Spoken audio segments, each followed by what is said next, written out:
y'all, it's Lauren Rosa. So we are here at court. The day is over. It's been a long day. Normally I check in with y'all, but I couldn't do that today because if I left the courtroom, I wouldn't have made it back in court to hear the testimonies. We got through the jury selection. We got through opening statements from both sides, the defendants and the prosecutors, and we also heard from 2 witnesses. Now, I just turned my phones on, and already the headlines that I'm seeing are people talking about the male escort and what was claimed by the male escort, right?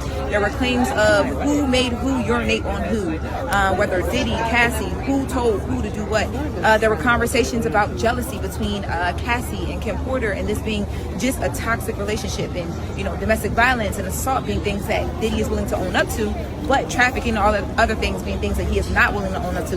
There's a lot to break down from today. It was very detailed. Now let's get into the whole peeing in the mouth by the escort.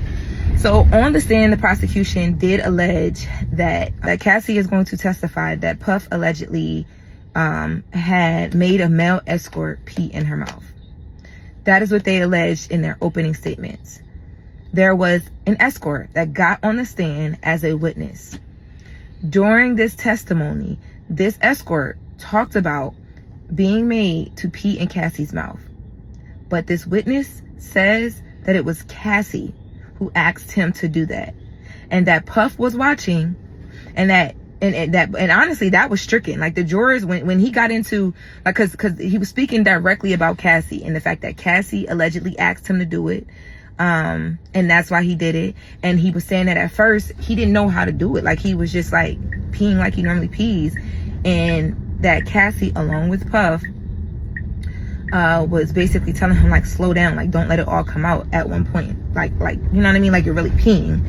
And then that one line I just said about him saying what Puff and Cassie said to him together about that was stricken from the jurors. Like, they're not even allowed to use that, because his original conversation around this was Cassie asked him to do that, allegedly, and that Cassie was like the mastermind behind that. Cassie is going to testify, and that's going to happen this week. To be honest with y'all, I wouldn't be surprised if it happens tomorrow. So the prosecutor's opening statements are being picked up, but there was a witness on the stand that changed that whole story. After leaving today, I feel like when we hear the conversations about Puff's legal team and how powerful the legal team is and how good they are, until you see it in person, you don't even understand. I'm gonna do a full breakdown tonight, which will be posting to my podcast tomorrow morning, and then I'll see y'all on the Breakfast Club.